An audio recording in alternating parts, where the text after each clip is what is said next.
Maintenant, il faut que je m'habitue. Tout ce que je dis, tout ce que je dirai sera retourné contre moi. Donc voilà, maintenant j'ai compris, de Madame Schiappa à Madame Le Pen, c'est un front commun, c'est l'unité de tous contre moi. Donc je voudrais simplement dire que quand je parlais de ghetto, je parlais de ghetto politique. C'est-à-dire que, et pour moi, Madame Le Pen enferme ses électeurs dans un ghetto politique, puisqu'elle ne s'ouvre pas aux autres, qu'elle ne veut pas, qu'elle n'aime pas les gens de LR, de l'électorat qu'on peut qualifier de bourgeois, de CSP+.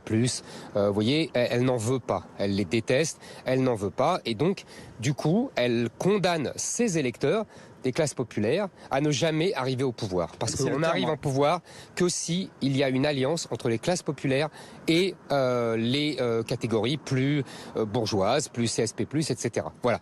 Et ce que je disais, c'était que simplement, vous voyez dans les sondages, elle n'a pas un électeur de ces catégories-là, comme d'ailleurs LR n'a pas un électeur des catégories populaires, et que je suis le seul à rassembler ces deux électorats. Voilà ce que j'ai voulu dire.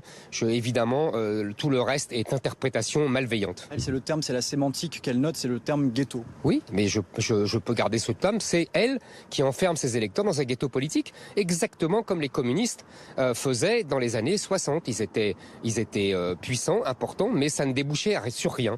Donc il faut que ces électeurs sortent de ce ghetto politique. Je constate, moi, que tout simplement, Madame Le Pen est en décalage avec ses électeurs. Voilà. Il y a un sondage qui vient de sortir, 67% des Français pensent que le grand remplacement est en train d'avoir lieu. 95% des électeurs du Rassemblement national le pensent. Madame Le Pen pense que ça n'existe pas, le grand remplacement. Madame Le Pen pense que l'islam est différent de l'islamisme. Les Français pensent que l'islam, je dis bien l'islam, est un danger pour la République à 63%. Ses électeurs le pensent à plus de 90%. Madame Le Pen est dans le tiers le plus à gauche du pays. Voilà, elle est en décalage complet avec ses électeurs. C'est tout. Ce terme, vous le réaffirmez aujourd'hui? Mais ce terme n'a aucune importance, comprenez-moi. Ce terme n'a aucune importance. Ce terme est un os sur lequel Madame Le Pen se jette pour pouvoir me taper dessus. Mais on s'en moque complètement.